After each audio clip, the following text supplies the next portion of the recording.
नमस्कार, मी प्रमिला झांबरे। तर आज मी नाश्ता बनवणार आहे। तर नाश्त्यासाठी 2 वाटी तांदूळ घेणार आहे।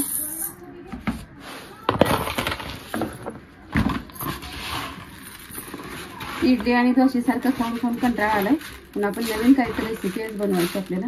तर 2 वाट्या तांदूळ घेतले, अर्धी वाटी उडीद डाळ घेतली, म्हणजे 4 वाट्या तांदळाला 1 वाटी उडीद डाळ वापरायची, तर अर्धी वाटी वापरले। एक चमचा भरून मुगाची डाळ वापरले। आपण आता ही भिजू घालून घेऊया।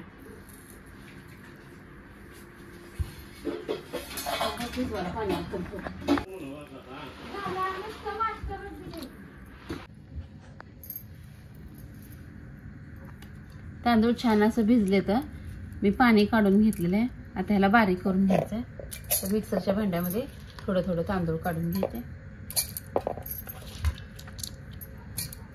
आता ह्यात थोडंसं पाणी ओतून बारीक करायचं। तर मी पीठ छान असं बारीक केले आणि एका छोट्या पाटीमध्ये काढून घेतले। आता राहिलेला तांदूळ पण अशाच पद्धतीने मी बारीक करून घेणार आहे। तर मी सगळं तांदूळ वाटून घेतले। तर ह्यात मी चवीनुसार मीठ वापरणार आहे। तर ह्यात मी सोडा फिडा अजिबात टाकलेला नाही आणि टाकणार पण नाही, असंच भिजत ठेवणार आहे मी रात्रभर। फक्त मीठ टाकलेलं मिक्स करून ठेवणार आहे। तर रात्रभर पीठ मी भिजत ठेवलेलं आहे। तर किती छान असं पीठ आपलं भिजलेलं आहे। तर मी एका छोट्या वाटीमध्ये थोडंसं साईडला काढून घेते।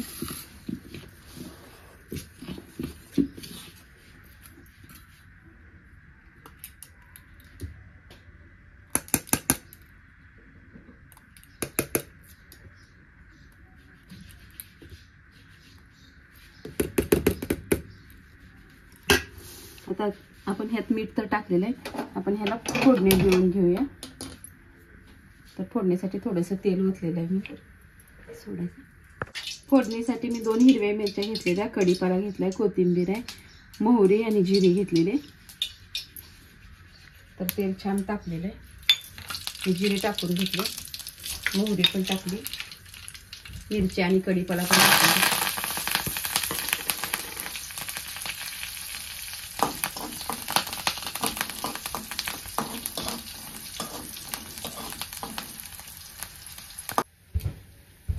तर ही फोडणी मी ह्या पिठामध्ये ओतून घेते।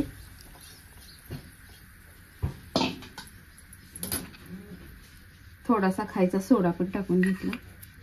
छान असं ही फोडणी मिक्स करून घेते।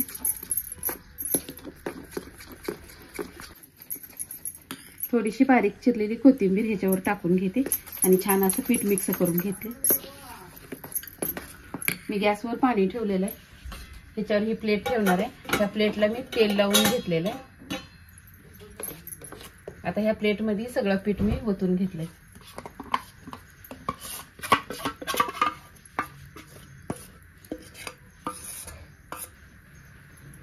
आता एक 10 मिनिटं मी असं झाकून ठेवणार आहे।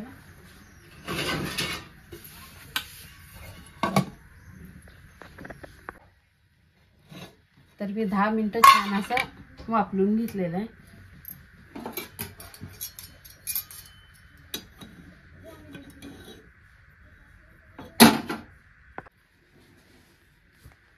तर ही इडलीच्या पिठापासून इडली ढोकळा, आपण इडली करतो, द्वाशी करतो, म्हणून आज मी ह्याचा ढोकळा बनवलेला आहे। छान असा शिजलेला पण आहे। 10 मिनिटं मी बारीक गॅसवर ठेवलेला आहे। तरी तुम्हाला कशा आकारात कट करायचं आहे त्या आकारात तुम्ही कट करू शकता। तरी किती छान फुगलेला आहे बघा। तर तुम्हीही अशा प्रकारे इडली डोसे न करता त्याच पिठाचा ढोकळा बनवून बघा। आणि माझा व्हिडिओ आवडला तर नक्कीच लाईक करा, सबस्क्राईब करा। फेसबुकवर बघत असाल तर फॉलो करा।